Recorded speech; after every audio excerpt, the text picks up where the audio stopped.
Dear students, I'm going to talk about inflation. And I'm going to explain to you why inflation is actually more dangerous for a country like Netherlands than for a country like the United States.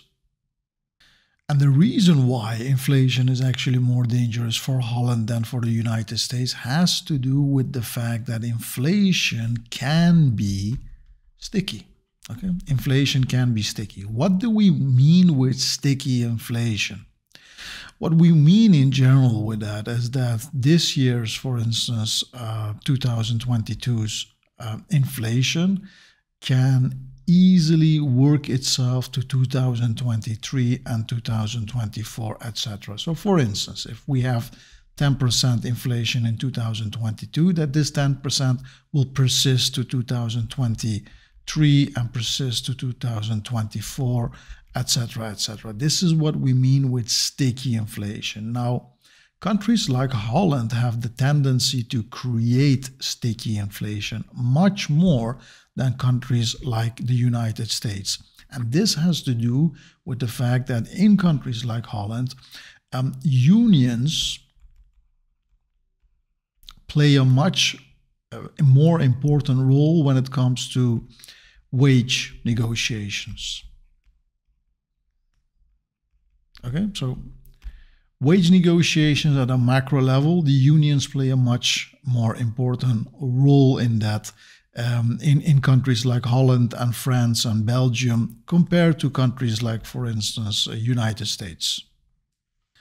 Now, what does this mean? That means that if, for instance, in the year 2022 in Holland, the inflation was, let's say, 10%, so prices of food, electricity, everything rose by 10% on average, then there was a 10% inflation in the year 2022.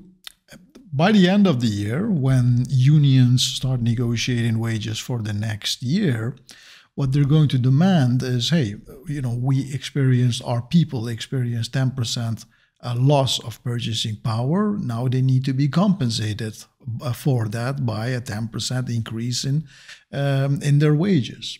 And because these unions are so powerful in countries like the Netherlands, they usually get their way. Not always, not all the time, not completely, but most of the time.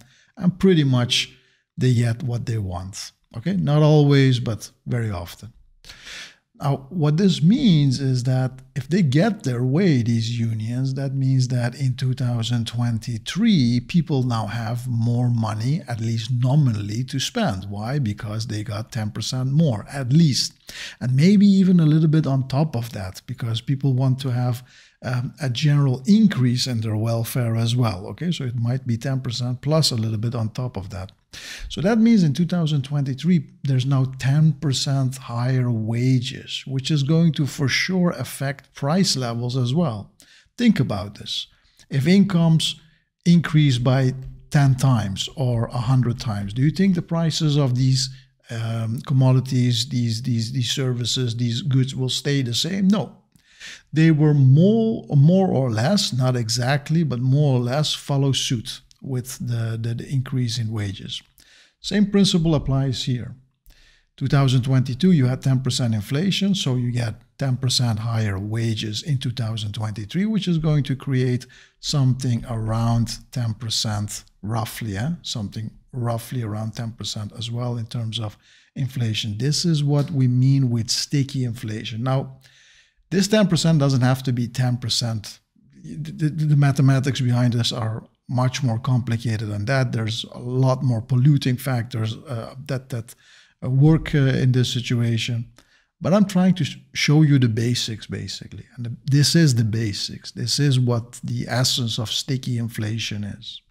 Now, why does a country like the United States not suffer from sticky inflation so much? Well, that's very simple, because this whole mechanism started with the unions that were quite powerful. Well, in the United States, you do have unions, but not as powerful as, for instance, in the Netherlands or in Belgium or in France. So this mechanism that I just explained here doesn't work as well in the United States. You also, in the United States, do not see such a high correlation between wages and inflation like you see, for instance, in Belgium or in Holland or in France.